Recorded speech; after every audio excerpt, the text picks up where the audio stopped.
ایک صحابی حاضر خدمت ہوئے، عرض کی یا رسول اللہ صلی اللہ علیہ وسلم میرے گھر میں غربت رہتی ہے، کیا کروں؟ نبی پاک علیہ السلام نے فرمایا جب بھی گھر جایا کرنا گھر والوں سے سلام لیا کر، گھر والوں سے کیا کہا کر؟ السلام علیکم، جب بھی گھر جائے۔ یعنی گھر آیا، اب گھر والوں نے بتایا کہ ماچس کی ڈبیا تو لے آؤ، اب یہ دکان کونے پہ تھی گھر والے پہ، وہاں سے ماچس کی ڈبیا لے کے واپس گیا تو کہنے لگا السلام علیکم۔ پھر گھر والوں نے کہا ہو بتانا یاد ہی نہیں رہا، چینی بھی ختم ہو گئی ہے۔ تو یہ پھر گیا چینی لینے، لوٹ کے آیا تو کیا کہا؟ جب اللہ چاہتا ہے تو کہے، جب اللہ کے رسول چاہتے ہیں تو کہے۔ اس کا ترجمہ یہ ہے کہ تو کہہ، تو سلام لے۔ اللہ رسول چاہ رہے ہیں کہ تو سلام لے تاکہ تیرے گھر میں سلامتیاں ڈال دی جائیں۔ تو فرمایا سلام لینی ہے تو نے، اور ساتھ تو نے اس طرح کرنا ہے کہ 3 دفعہ سورۃ اخلاص کو پڑھنا ہے۔ امام قرطبی نے اس کو لکھا ہے۔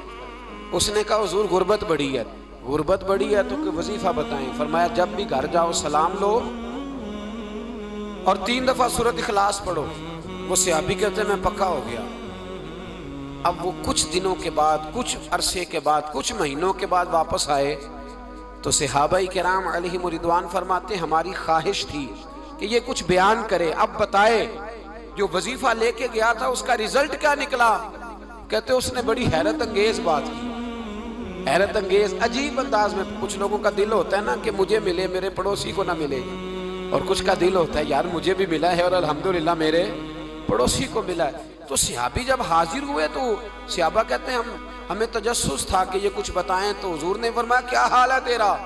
کہا یا رسول اللہ کمال ہی ہو گئی ہے حضور، میں جب بھی گھر جاتا ہوں سلام لیتا ہوں اور 3 دفعہ سورۃ اخلاص پڑھتا ہوں، میں تو امیر ہو ہی گیا ہوں، میرے تو ہمسائے بھی امیر ہو گئے۔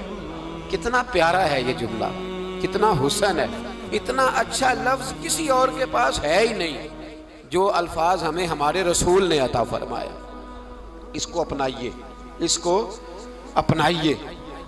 یہ الگ بات ہے کہ لوگ مطلب کے لیے سلوٹ کر لیتے ہیں بڑا سارا، لیکن مطلب کے لیے نہیں۔ جس کو جانے اس سے بھی سلام لیں، جس مسلمان کو نہیں جانتے اس سے بھی۔ تو نبی پاک نے ہمیں مسنون دعائیں سکھائیں۔ رات کو جب سونے لگیں اللہ کے رسول صلی اللہ علیہ وسلم نے ہمیں دعا سکھائی۔ حضور نے فرمایا جب سونے لگو تو مسلم شریف میں فرمایا تم نے یہ دعا پڑھنی، اللہم باسمک اموت و احیا۔ تم نے کہنا اے اللہ میں تیرے نام پر مرتا ہوں اور تیرے نام پر جیتا ہوں۔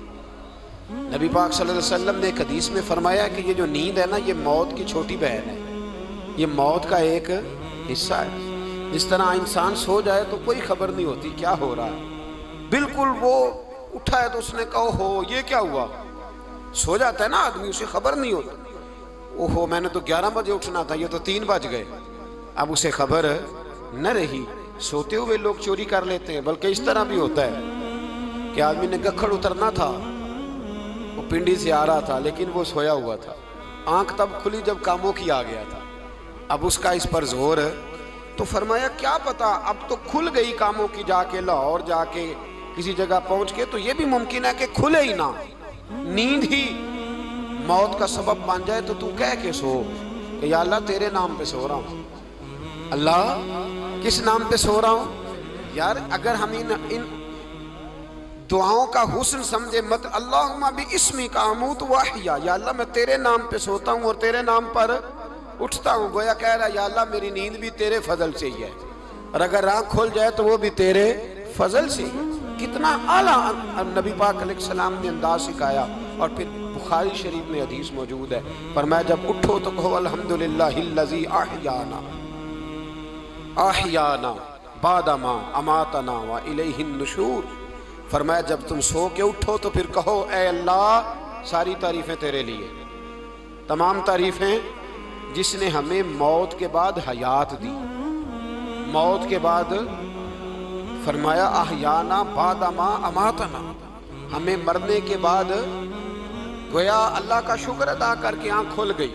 دیکھیں کس طرح اسلام مسلمان کو اللہ کے ساتھ جوڑتا ہے۔ فرمایا شکر کر، آنکھ کھل گئی، کہ یا اللہ تیرا شکر ہے تو نے موت کے بعد ہمیں دوبارہ حیات عطا فرمائی، یہ شکر ادا کرو۔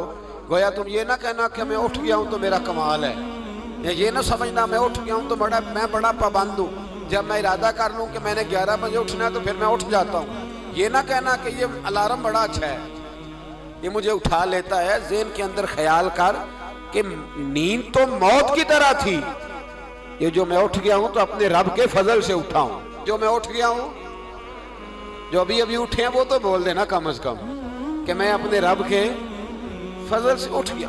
تو دعا سکھائی. پھر دیکھیے